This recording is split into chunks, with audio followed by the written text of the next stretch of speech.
मंदिर जो बद्रीनाथ के नाम से प्रसिद्ध है। सनातन धर्म के 4 धामों में से एक धाम भगवान विष्णु का निवास स्थल है। इसे बद्रीनाथ धाम कहते हैं। उत्तराखंड राज्य में अलकनंदा तट नदी के तट पर नर और नारायण नामक 2 पर्वतों के बीच स्थित है। 4 धामों में बद्रीनाथ, द्वारका, जगन्नाथ जी और रामेश्वरम आते हैं। बद्रीनाथ धाम को बद्री विशाल भी कहते हैं। व्यक्ति को बद्रीनाथ धाम के दर्शन करने के साथ केदारनाथ, गंगोत्री, यमुनोत्री धाम के भी दर्शन करने चाहिए। हर साल बद्रीनाथ धाम में मंदिर के पट लगभग नवंबर माह में बंद हो जाते हैं, जिसके खुलने का समय आ गया है। आइए जानते हैं कब खुलेंगे भगवान बद्रीनाथ के कपाट। बद्रीनाथ में घूमने लायक स्थान। बद्रीनाथ में स्थित भगवान विष्णु की वेदी के अलावा प्रमुख मंदिर के साथ कई प्राचीन स्थल हैं। अलकनंदा नदी के तट पर तप्त कुंड, ब्रह्म कपाल, शेष नेत्र, भगवान विष्णु के चरण पादुका के निशान के अलावा बर्फ से ढका ऊंचा एक शिखर नीलकंठ है। ये हिमालय की गोद में बसा हुआ बहुत ही सुंदर तीर्थ है। श्री बद्रीनाथ धाम उत्तराखंड प्रदेश के सीमांत जनपद चमोली के उत्तरी भाग में हिमाच्छादित पर्वत श्रृंखलाओं के मध्य स्थित है। इस धाम का वर्णन स्कंद पुराण,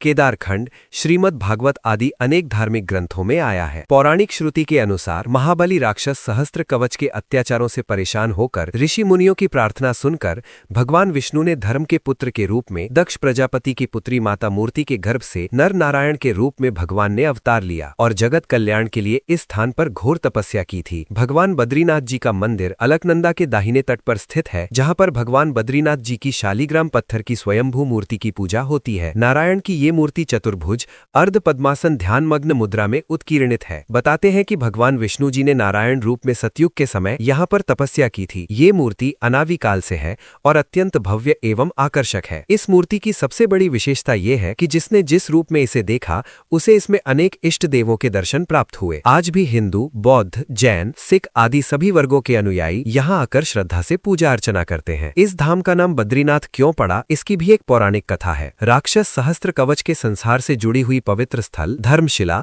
माता मूर्ति मंदिर, नर नारायण पर्वत और शेष नेत्र नाम के 2 सरोवर आज भी बदरिकाश्रम में विद्यमान है। भैरवी चक्र की रचना भी उसी कथा से जुड़ी है। ये पवित्र क्षेत्र गंधमादन नर नारायण आश्रम के नाम से विख्यात था और मणिभद्रपुर, माणा गांव वर्तमान में और नर नारायण व कुबेर पर्वत आज भी शोभायमान है। माणा गांव के निकट व्यास गुफा में महर्षि वेद व्यास ने पुराणों की रचना की थी। कालांतर में बौद्धों का प्राबल्य हुआ और बौद्धों के हीनयान महायान संप्रदायों के पारस्परिक संघर्ष ने बद्रीनाथ को भी ग्रस्त किया और भगवान की मूर्ति की रक्षा में अपने को असमर्थ पाकर पुजारी गणों ने मूर्ति को नारद कुंड में छुपा लिया और वहां से पलायन कर गए। शंकर भगवान के अवतार स्वरूप दक्षिण भारत में जगत गुरु आदि शंकराचार्य जी का जन्म हुआ। वे 11 वर्ष की अल्पायु में ही जोशीमठ होते हुए बद्रीनाथ पधारे और जब मंदिर खाली देखा तब उन्हें योग बल तपोबल से प्रतीत हुआ कि मूर्ति नारद कुंड में है। वे स्वयं नारद कुंड में उतरे और मूर्ति को बाहर निकाला, जो काले पत्थर की थी। काले पत्थर की मूर्ति को देखकर उन्होंने सोचा कि ये भगवान विष्णु की मूर्ति नहीं हो सकती है और उन्होंने फिर उसे नारद कुंड में डाल दिया और पुनः नारद कुंड में डुबकी लगाई, किंतु हर बार उनके हाथ में वही मूर्ति आई। तब उनको विश्वास हो गया कि यही भगवान विष्णु की मूर्ति है। आदि शंकराचार्य जी ने नारायण की मूर्ति को भैरवी चक्र के केंद्र में विधिवत स्थापित किया, उसी स्थान पर जहाँ पर वो वर्तमान में विराजमान है। ये भी माना जाता है कि बद्रीनाथ जी के मंदिर का जीर्णोद्धार आदि गुरु शंकराचार्य जी द्वारा पुनः कराया गया। आदि गुरु शंकराचार्य जी ने जोशीमठ में तपस्या की और ज्योतिष पीठ की स्थापना की। बद्रीनाथ के निकट व्यास गुफा में भी आदि गुरु शंकराचार्य जी ने 4 वर्षों तक निवास कर ब्रह्मसूत्र, गीता, उपनिषद तथा सनत सुजातीय पर प्रामाणिक भाष्य लिखा था। भगवान शंकर के अवतार के रूप में जगत गुरु शंकराचार्य के इस क्षेत्र के हिंदू मंदिरों की सुव्यवस्था के प्रबंध भी किए और श्री बद्रीनाथ को सारे भारतवर्ष के लिए स्थापित 4 धामों में से श्रेष्ठतम धाम के रूप में प्रतिष्ठित किया और अन्य 3 धाम द्वारिका, जगन्नाथ जी